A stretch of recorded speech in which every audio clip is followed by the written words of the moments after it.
몸이 몹시 아픈 환자가 유명한 의사를 찾아갔습니다.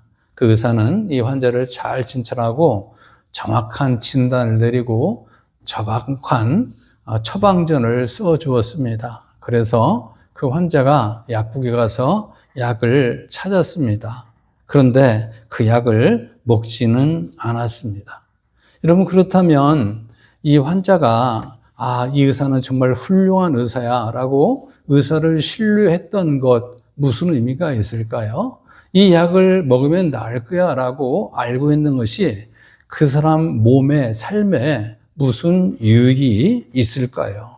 전혀 몸은 변화가 없을 것이고 그가 의사를, 약을 또 신뢰했다는 것도 아무 의미가 없을 것입니다. 우리가 하나님을 믿는다고 하면서 그 하나님의 말씀대로 살지 않는다면 의사와 약을 믿는다고 하면서 약을 먹지 않은 것과 무엇이 다르겠습니까? 아무 유익이 없는 것이죠. 하나님을 믿는 것도 아니고 그것은 아무 유익도 없습니다. 따라서 의사를 신뢰한다면 처방한 약을 먹어야 자기 몸이 유익한 것처럼 우리가 하나님을 믿는다면 인생의 처방전인 하나님의 말씀을 우리가 먹고 순종할 때 우리 인생에 엄청난 유익이 있을 줄 믿습니다. 그런 의미에서 이 시간에 믿는 것은 사는 것이다, 이런 제목으로 말씀을 나눌 때 저와 여러분들이 믿는 그 교리가, 여러분들이 알고 있는 그 말씀이 삶으로 옮겨지는 은혜가 있기를 다시 한번 예수님의 이름으로 축복합니다. 우리는 그동안에 13번에 걸쳐서 갈라디아서 말씀을 나누었습니다. 이 말씀을 통해서 사람이 율법을 다 지켜서 의롭게 되고 구원받을 사람은 아무도 없고 오직 예수 그리스도를 믿음으로만 우리가 의롭게 될 수 있다는 것을 말씀을 통해 확인했습니다. 그리고 예수님을 믿음으로 의롭게 된 사람은 이미 율법으로부터 자유를 얻은 것인데, 그러나 그 자유는 방종 허가증이 아니라 오히려 더 성령으로 충만해서 아름다운 열매를 맺고 다른 사람의 짐을 지으면서 살아가고, 그럴 때 우리는 심은 대로 거두는 복을 누릴 수 있노라고 지난주까지 우리가 말씀을 확인했습니다.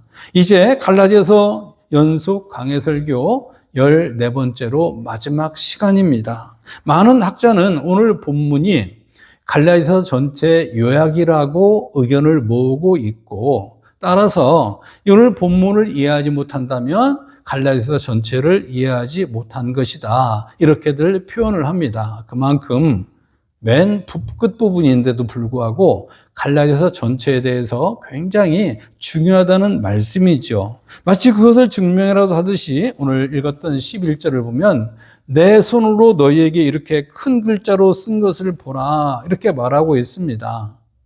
그런데 로마서 16장 22절을 보면 이렇게 말하는데요. 같이 읽어볼까요? 이 편지를 대서하는 나 더디오도 주 안에서 너희에게 문안하노라. 아멘. 이렇게 말씀을 하고 있습니다.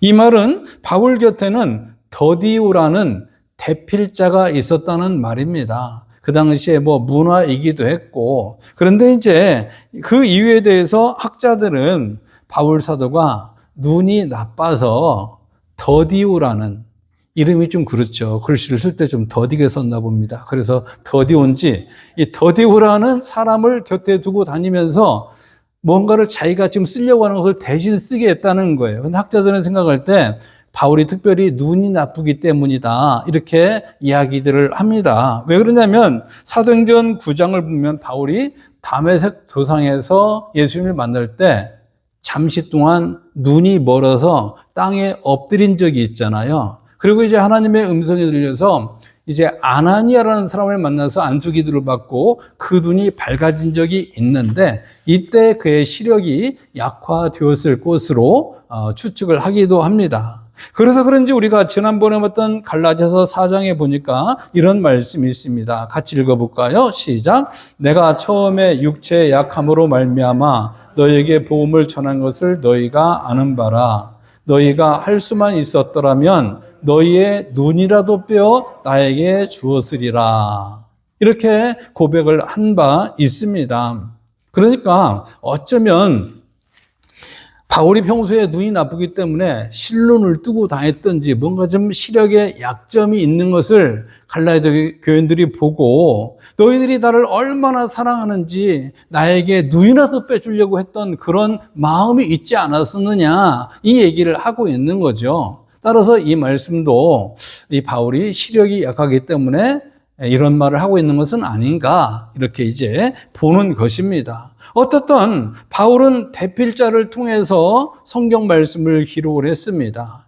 전체 바울 서신 13권 모두를 100% 그렇게 했다고 말할 수는 없겠지만, 그래서 고린도전서 16장 21절도 보면 나 바울은 친필로 문안하노니, 이런 말을 이제 고린도전서 끝부분에서 쓰고 있습니다. 학자들은 추측하기를 대부분은 더디오라는 이 대필자가 기록을 했고, 마지막 인사를 나눌 때라든지 중요한 포인트가 있을 때는 바울이 썼을 것이다, 이렇게 이제 추정을 하고 있습니다. 어떻든 간에 지금까지 대부분은, 지금 갈라디아서 전체는 대필자를 통해서 기록하고 있는데, 갑자기 더디오에게 더디오야 펜 이리 줘봐 해가지고 바울이 지금 잘 안 보이는 그 눈으로 떠듬적 그리고 글씨도 큼지막하게 이렇게 쓰고 있는 것입니다. 이것은 그만큼 지금 말하고자 하는 것이 중요하다는 것을 강조하기 위해서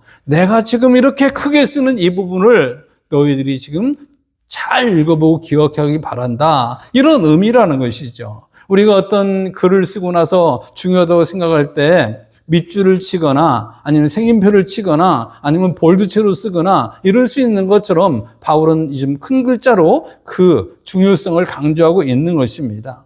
그러면 이렇게 강조하면서 쓴 첫 번째 내용이 무엇입니까? 그게 바로 12절, 13절인데요. 한마디로 갈라디아 교회에 율법주의라는, 할례라는 가라지를 뿌린 그 사람들의 정체성을 이야기하는 것입니다. 그러니까 뭔가 편지를 마지막 끝고 덮으려고 하면서 한마디 더 꼭 기억해야 될 것이 있어. 그것은 가짜들을 조심하라는 거야. 이런 의미로 지금 자기가 펜을 잡고 큼지막하게 쓰고 있는 것입니다. 그래서 12절을 보면 그런 사람들을 가리켜서 육체의 모형을 내려하는 자들이다 그랬습니다. 거짓 교사들은, 너희들에게 할례를 주입하고니 이런 사람들은 거칠에 능한 사람들이다. 뭔가 진정성도 없으면서 보여주기 식으로 뭔가를 지금 너희들에게 강조하고 있다, 이 말을 하고 있는 것이지요. 그들은 갈라디아 교회가 억지로 할례를 받게 했습니다. 여러분, 할례가 무엇이냐면 본래 언약의 표징이었어요. 언약의 표정. 언약이라는 것은 하나님과 사람 사이에 약속을 맺은 건데, 어떤 약속이냐? 하나님이 너희의 백성이 되어주고 너희는 하나님의 백성이 되고, 나는 너희들의 하나님이 될 테니까 너희들은 절대 다른 신을 섬기지 말고 나 여호와만 믿자, 이런 약속이 바로 하나님의 언약의 본질입니다. 그것을, 내가 하나님과 약속을 맺었어, 이것을 남자애들이 생후 8일이 되면 생식기에 할례를 함으로 유대인이라는 표를 내고 내가 하나님과 언약 백성이 되었음, 이런 표시를 냈던 것이죠. 그러나 갈라디아 교회에 들어온 이 거짓 교사들은 그런 언약의 의미와는 아무 상관이 없이 그냥 할례를 받게 하면서 자기들의 업적을 자랑하려고 했다는 거예요. 무슨 말이냐면, 이 할례의 의미는 아무 상관이 없고, 할례 받은 사람이 몇 명이야, 내가 할례를 베푼 사람이 몇 명이야, 이 자랑을 하고 싶어 했다는 말입니다. 사실 이런 할례의 의미가 오늘날 우리가 받는 세례의 의미인 거예요. 그래서 세례를 통해서 하나님과 언약을 맺었음, 이 표시를 하는 거예요. 나는 이제 하나님의 언약 백성이 되었음, 나는 하나님과 믿겠음, 하나님은 나의 하나님이 되심, 이것을 내가 공동체 앞에 내 입으로 아멘 하면서 공포하고, 모든 성도들이 저 사람은 바로 하나님과 언약을 맺은 사람이야, 우리 교회의 정식 멤버야, 이것을 인정하는 절차를 밟는 것입니다. 그런데 그들은 그런 것이 아니었어요. 마치 세례를 베풀 때 내가 세례를 몇 명 베풀었어, 이것을 강조하고 싶어서 믿음도 없고 세례를 받을 만한 사람인데 와라 해가지고 막 세례를 베풀고 내가 이러면서 몇 명에게 세례를 준 목사야, 이걸 말하는 것 같고 아무 차이가 없다는 거예요. 두 번째, 거짓 교사들이 억지로 할례를 받게 한 또 다른 이유는 그리스도의 십자가로 인한 핍박을 피하기 위해서다, 이렇게 말씀을 하고 있습니다. 이 말씀을 보면 이 할례를 주장했던 사람들도 그리스도의 십자가가 무엇인지를 알았던 사람인 거예요. 그런데 그 십자가를 강조하면 메인스트림에 끼지 못하고 유대인들로부터 자기가 핍박을 받을 것이 뻔하기 때문에 에이, 나도 그냥 유대인 척하고 할례를 막 베풀자. 그러면 내 기득권은 놓치지 않을 수가 있어. 이렇다는 말입니다. 이 사람들은 기회주의적인 이런 어떤 자세를 가지고 자신들의 어떤 출세, 육체적인 편안함, 아니면 잘 먹고 잘 사는 것, 이런 것들을 추구했던 자들입니다. 그런데 갈라디 교회가 그런 사람들에게 속아서 십자가의 복음을 듣고 알고 있으면서도 할례를 또 받으려고 하니까 바울이 얼마나 답답했겠습니까? 그래서 편지를 마무리하면서 그들의 정체성을 다시 한번 도드라지게 보여주는 것입니다. 사실 이와 똑같지는 않지만요, 유사한 일이 한국교회에도 있었습니다. 우리 한국의 아픈 역사 가운데 일제 36년, 정확히 말하면 35년 몇 개월의 일제 침략 시대가 있었는데, 이때 이제 일본 사람들이 완전히 한국 사람들의 의식을 뜯어고치고 식민지화하기 위해서 창씨개명이라는 하지 않았습니까? 이름과 성을 일본식으로 뜯어서 고쳐버리는 거예요. 그리고 또 동방요배라고 동쪽을 향해서 이렇게 절을 하게 만드는 겁니다. 그런가 하면 신사참배를 하게 했습니다. 이것은 다 우상을 숭배하는 것들이죠. 그런데 이런 일에 동참하지 않으면 기득권을 박탈하고 많은 고문을 가하기도 했습니다. 그때 많은 기독교 목사들이 일제 핍박이 두려워서 죽창으로 찌르고 때리고 감옥에 가두고 이런 것이 싫어서 신사참배나 동방요배가 이 우상숭배가 아니라고 노예나 총회 이런 데에서 결의를 해버렸습니다. 이것은 우리 한국 기독교 역사에 아주 치욕적인 역사로 기록이 되어 있습니다. 너무 부끄러워가지고 잘 들추지도 않지만 그런 사람이 많이 있었다는 거예요. 개인적으로 그런 것도 아니고 노예나 총회에서 어떤 법을 결의할 때 결의를 해버린 거예요. 그래서 그 중에서 신앙의 지조를 지키기 위해서 순교를 당하고 목숨을 내놓은 사람, 감옥에 간 사람, 이런 사람들이 또 많이 있었습니다. 신사참배나 동방요배나 이런 모든 것들이 있음에도 불구하고 왜 어떤 사람은 목숨을 내놓고 순교하면서 나는 신앙의 지조를 지키겠다고 하고, 어떤 사람은 왜 이것은 우상숭배가 아니라고 행동을 그렇게 했겠습니까? 기회주의적이고 출세지향적인 사람은 그냥 이건 살고 봐야 되니까 우상숭배가 아니야 라고 손을 든 것이고, 그게 아니라 나는 예수를 위해 살기로 했어. 예수님은 나를 위해서 죽었는데 내가 목숨을 예수님을 위해 내놓는 것이 무엇이 아깝단 말이요. 이런 마음으로 순교를, 감옥을 선택한 사람들이 있었던 것이죠. 오늘날도 이런 차이는 뚜렷합니다. 늘 평소에도 보면 기회주의적이고 출세지향적인 사람들이 많습니다. 처세술에 등하고 줄 잘 서고 직장에 가도 그런 사람은 있고 군대 가도 그런 사람은 있고 어디 가도 그런 사람은 있기 마련입니다. 교회도 그런 사람이 있다는 거예요. 그래서 이런 사람들은 복음을 위해서 조금 더 희생하거나 고난을 받을 마음이 없는 것이죠. 저와 여러분은 평소에 복음으로 확실하게 무장하고 예수 지향적인 사람, 복음 지향적인 사람, 영생 지향적인 사람이 되기를 예수님의 이름으로 축원합니다. 그러게 우리의 신앙의 지주를 버리면 안 되는 거예요. 세 번째로 육체의 무형을 내려는 자들이 할 일을 받게 한 이유가 한 가지 더 있습니다. 13절을 다 같이 읽겠습니다. 시작. 할례받은 저희라도 스스로 율법은 지키지 아니하고 너희로 할례받게 하려는 것은 너희의 육체로 자랑하려 함이라. 아멘. 여기 보니까 할례를 억지로 받게 한 이유가 육체로 자랑하게 하렸다 그랬습니다. 육체로 자랑하게 하려고. 육체로 자랑하겠다 이 말은 할례를 받은 자들이 많으므로 유대교가 우월한 종교야. 이것을 드러내기 위해서 이 사람 저 사람 잡아다가 억지로 할례를 받게 했다는 말입니다. 사실 이것은 우리가 귀담아야 될 말인데요.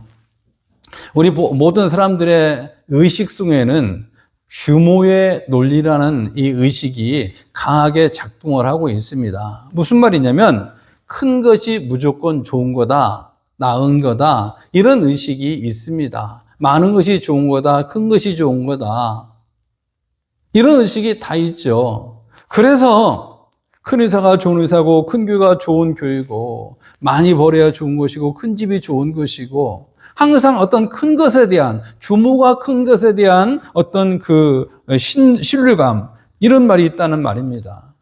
사실 그 말이 다 틀린 말도 아니고 다 맞는 말도 아니에요. 그렇잖아요. 큰 회사라고 무조건 좋은 회사입니까? 큰 교회라고 무조건 좋은 교회입니까? 뭐 큰 차라고 다 좋은 차입니까? 그건 아니잖아요. 그런데 또 한편으로 맞기도 해요. 그런데 문제는 대부분의 사람들의 의식 속에는 그 말이 맞는 걸로 세팅이 되어 있다, 이런 말입니다. 그렇다 보니까 한국교회도 한때는 우리 한국교회가 1200만 명이다, 이것을 엄청 자랑했던 적이 있습니다. 교회마다 이제 주보 통계를 내는데, 우리 교회는 제가 오면서부터 싹 없애기는 했는데, 교회마다 주보 통계를 낼 때 맨 뒷면에 보면 지금도 통계를 내는 교회들은 많이 있지만 1부에 몇 명, 2부에 몇 명, 어린이 몇 명, 청년 몇 명 해가지고 우리 교회는 얼마 모이는 교회다, 이 숫자 여기에 매 있는 거죠. 헌금도 이번 주에 얼마가 나왔다, 이것을 공개적으로 주부에 실는 교회도 있죠. 제가 겹쳤던 어떤 교회도요, 교인들이 어느 날 여름에 휴가를 갔든지 해가지고 만약에 1000명 모이라는 교회인데 한 700명 모이는 이런 때가 있습니다. 그러면 숫자를 카운트하는 것은 부목사님들이나 전도사님들이 카운트를 하는데 700명이라고 이렇게 보고를 하잖아요. 매주마다 이제 이런 거 회의도 하고 그럴 때. 그러면 그 담임 목사님은 1000명이라는 숫자를 많이 쓰고 싶은데 7명이라고 쓰는 것이 마음이 내키지 않는 거예요. 성이 안 차는 거예요. 그래가지고 이 부목사님들을 아니면 전도사님들을 혼내는 거예요. 내가 보니까 1000명도 넘던데 왜 700명이라고 가져왔냐고, 숫자 잘못했다고, 똑바로 하라고. 그럼 똑바로 하라고 그러면 그 다음 주부터는 그냥 800명에도 1000명이 들어가요. 그게 똑바로예요. 그게 똑바로. 숫자의 논리, 규모의 논리에 빠져 있으니까 그런 거죠. 오늘 또 어떤 교회도 마찬가지 아닙니까? 우리 교회는 몇 명 모이는 교회다. 그 교회는 몇 명 모이냐. 이것이 굉장히 사람들의 마음속에 안심을 주는 모양입니다. 그래서 큰 교회에 다니면 자기가 지금 큰 사람이고 믿음이 큰 사람이라고 약간 위로가 되는 모양입니다. 그런데 한국교회 현실은 어떻습니까? 옳지 않다는 거죠. 오늘날은 말이죠. 여러분, 우리가 전도하는 이유는 뭐예요? 교회의 규모를 자랑하고 싶어서 자랑 건더기를 만들기 위해서 전도해야 됩니까? 그건 아닌 거예요. 그건 비즈니스인 거예요. 그것은 헛바람이 든 거예요. 우리가 전도하는 이유는, 전도는 하나님의 명령이니까 순종해야 하기 때문에 전도하는 것이고, 내가 믿는 예수님이 너무 좋아서 입이 근질근질해서 내가 견딜 수 없기 때문에 예수님을 믿으라고 말하는 게 전도의 본령이 아니겠습니까? 또 내가 전하지 않는다면 그가 어떻게 믿을 것이며, 그가 믿지 않는다면 어떻게 천국 가겠는가, 지옥 갈 것은 뻔한데, 그렇기 때문에 우리가 전도하는 것 아니겠습니까? 그런 의미에서 저와 여러분은 규모의 논리에 빠져 사는 사람이 아니라 하나님의 사랑과 은혜에 푹 젖어 사는 사람이 되기를 예수님의 이름으로 축복합니다. 찬양하는 것도 마찬가지예요. 기도하는 것도 마찬가지예요. 헌금하는 것도 마찬가지예요. 자기 과실을 위한 수단이 아니라 하나님께 감사해서, 은혜가 감사해서 우리가 기도하고 찬양하고 헌금해야 되는 줄 믿습니다. 이렇게 거짓 교사들이 십자가 고난을 피하고 자기 자랑과 자기 출세를 위해서 살아갈 때에 바울은 이렇게 고백했습니다. 14절을 다 같이 읽어보겠습니다. 시작. 그러나 내게는 우리 주 예수 그리스도의 십자가 외에 결코 자랑할 것이 없으니 그리스도로 말미암아 세상이 나를 대하여 십자가에 못 박히고 내가 또한 세상에 대하여 그러하니라. 아멘.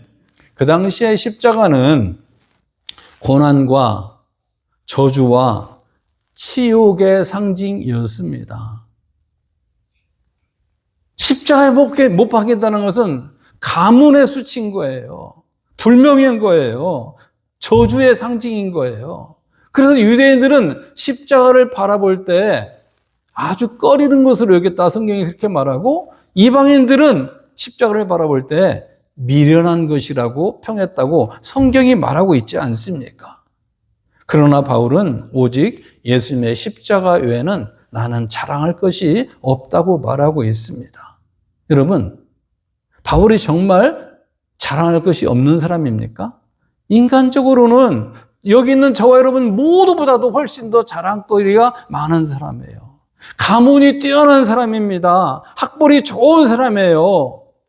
율법의 의로는 흠이 없는 사람입니다. 거기다 대고 열정까지 뛰어난 사람이라고요. 무엇 하나 세상에서 빠질 것이 없는 사람입니다. 그런데 왜 예수님이 지신 십자가 외에는 자랑할 것이 없다고 하는 것입니까? 예수님이 십자가를 지시고 부활하심으로 그를 믿는 자에게 구원을 주셨고, 자기가 그토록 율법을 다 지킴으로 구원받아보려고 애를 써봤지만은 이것은 말짱한 일이었고, 그 십자가를 지신 예수님을 믿음으로 말미암아 구원을 받고 보니까 내가 자랑할 것은 십자가에 못 박히신 예수님밖에는 없다고 고백을 하는 것입니다. 예수님을 알고 나니, 십자가의 은혜를 알고 나니 내가 그동안에 자랑한 학벌이나 가문이나 율법의 의로 완전했던 것은 아무 쓰잘데기 없는 것이고 십자가 외에는 더 이상 내가 자랑할 것이 없다. 그래서 그동안에 내가 자랑했던 학벌과 가문과 모든 율법에 의로웠던 것들을 배설물로 여긴다고 말하지 않습니까? 내가 아는 십자가에 비한다면 나머지는 그냥 똥오줌이라는 거예요. 사랑하는 성도 여러분 무엇을 자랑으로 여깁니까? 가문입니까? 학벌입니까? 아니면 어카운트에 쌓여가는 돈입니까?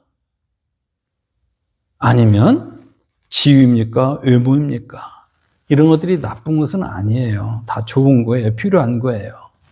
그러나 복음을 알므로 예수님을 알았더니 이것은 사실 아무것도 아니었구나. 이 고백을 할 수 있기를 예수님의 이름으로 축복합니다. 다른 것은 다 자랑하는데 예수를 자랑하지 못하는 사람은 솔직히 말해서 불쌍한 인생이에요. 그런 사람은 참 믿음의 사람이 아닙니다. 부끄러워서 예수를 말 못한다? 참 신자가 아닌 거예요. 그러나 이 땅에 있는 것은 자랑할 것이 별로 없다 할지라도 예수님을 자랑할 수만 있다면 그 사람이 참 신자이고 성공한 인생인 줄 믿습니다. 왜냐하면 그 사람에게는 천국이, 영생이 준비되어 있기 때문입니다. 이렇게 십자가 외에는 자랑할 것이 없다고 한 바울은 자기는 그리스도로 말미암아 세상이 나를 대하여 십자가에 못 박히고 내가 또한 세상에 대하여 그러하다 이렇게 말하고 있습니다. 조금 우리가 볼 때는 애매한 말이죠. 그런데 이제 세번역 성경에서는 좀 이렇게 쉽게 번역을 했습니다. 이 십자가를 통해서 세상이 나에 대하여 죽었고 나도 세상에 대하여 죽었습니다. 무슨 말이냐면 죽은 자는 아무것도 할 수 없잖아요. 죽은 자에게 누가 무엇을 하라고 청구서를 내미는 것도 없잖아요. 그러므로 나는 십자가에 못 박히신 예수님을 믿음으로 말미암아 할례와 율법과 같은 이 모든 것들은 나와는 이미 단절되었습니다. 내가 할례를 해야 될 의무가 아무것도 없습니다. 율법의 종로를 해야 될 아무 이유가 없어졌습니다.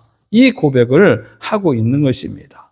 그러므로 15절을 보니까 바울에게 할례나 몰려는 아무것도 아니고 새로운 창조가 중요하다 이렇게 말합니다. 여기서 말하는 새로운 창조는 예수님을 믿음으로 말미암아 성령으로 거듭나서 새롭게 된 신분, 새롭게 된 삶, 이것이 중요한 것이지 할례 율법이 중요한 게 아니다. 이런 말씀인 거죠. 그래서 새롭게 거듭난 사람은 구원이란 말만 들어도 가슴이 쿵쾅쿵쾅 뛰고 의롭게 살려고 노력을 하고 생명이라는 말만 들어도 마음이 풍요로워지고 황홀해지고 하나님의 자녀라는 사실 때문에 어디 가서 기죽지 않고 어깨를 펴고 살아갈 수가 있는 것입니다. 이 말씀은 지금까지 치열하게 설명한 갈라디아서 전체 내용의 결론과도 같은 말씀입니다. 그리고 16절에서는 이 규례를 행하는 자에게 평강과 긍휼이 있다고 말합니다. 여기 말하는 규례라는 것은 십자가를 부끄러워하지 않고 성령으로 거듭나서 새로운 삶을 사는 것이에요. 유대인이나 이방인 누구에게 긍휼이 있다, 평강이 있다 말하지 않고 누구든지 예수 십자가의 보혈을 믿고 구원받은 그 사람에게 긍휼이 있고 평안이 있다고 말씀했습니다. 저와 여러분들이 세상이 주는 그 기쁨, 그 평안은 설령 없다 할지라도 적어도 나에게는 영생이 있고 적어도 나에게는 구원이 있고 적어도 나에게는 천국이 있음을 믿기에 세상이 줄 수 없는 그 긍휼과 평안을 누리고 살기를 예수님의 이름으로 축원합니다. 마지막으로 사도 바울은 이후로는 누구든지 나를 괴롭게 말라 내가 내 몸에 예수의 흔적을 가졌다 이렇게 말씀하고 있습니다. 좀 가슴이 웅장해지지 않습니까? 여기 말하는 흔적이라는 것은 고대 사회에서 예수님 당시 사회에서 주인이 노예에게 이것은 내 거야. 이 노예는 내 거야. 이 소유권을 표시하기 위해서 주인의 도장을 그 노예에게 찍는 거예요. 몸에다 찍는데 그냥 찍는 게 일반 도장, 지워지는 도장이 아니고 새기고 핥히고 이런 거예요. 요즘은 동물학대라고 해서 못하는데 옛날에는요. 소 아니면 말 이런 짐승을 키울 때 자기 소유를 나타내기 위해서 이 불도장을 이 짐승들 등에 팡팡 찍어가지고 소유권 표시를 한 적이 있었습니다. 그거 없어진 지가 오래되지 않았어요. 마치 그런 거였던 거예요. 그런데 유대인들은 할례를 통해서 나는 유대인이야 라고 자기 몸에 흔적을 남기는 거예요. 그러나 바울은 예수의 흔적을 가졌다고 말을 하는데 그 흔적이 뭐라는 거예요? 그것은 바로 그리스도의 종으로서 복음을 위해서 나는 고난을 받았습니다. 핍박을 당했습니다. 내 기득권을 내려놨습니다. 이것이 내가 지닌, 내 몸에 지닌, 내 인생에 지닌 흔적입니다. 이 얘기를 하고 있는 것입니다. 여러분은 바울이 말하는 그 예수님의 흔적을 가졌습니까? 여러분의 삶에 예수님을 위해, 복음을 위해, 교회를 위해 희생해보고, 헌신해보고, 고난을 당해보고, 체면이 좀 깎여보고, 이런 적이 있습니까? 말씀을 맺겠습니다. 갈라디아서는 이신칭의 교리를 계속 설명하고 있지만 결론적으로 말하는 것은 예수님을 믿음으로 의롭게 된 사람은 그 믿음을 삶으로 증명해야 된다. 이 이야기로 결론을 맺고 있습니다. 그래서 예수님을 믿는 것은 사는 것이라고 말을 하는 거예요. 내가 믿는다고 말하면서 그렇게 살지 않는다면 미안하지만 안 믿는 거래요. 제가 그래서 옛날에 말씀을 드렸잖아요. 사는 만큼 믿는 거라고. 행함이 없는 믿음은 죽은 믿음이라고. 립서비스 잘하는 게 예수 믿는 게 아닙니다. 사는 만큼 믿는 거예요. 믿는 것은 사는 거예요. 그렇게 살다 보니 예수의 흔적을 지니게 되는 거예요. 아무 믿음의 대가가 없는데 어떻게 내 인생에 예수의 흔적이 남을 수가 있겠습니까? 그렇다면 믿는 만큼 사심으로 저와 여러분들이 예수의 흔적을 지니고, 그러므로 믿는 건 이런 거야. 저 사람에게는 다름이 있구나. 새순교인에게는 다름이 있구나. 이것을 증명하며 살아갈 수 있기를 예수님의 이름으로 축원합니다.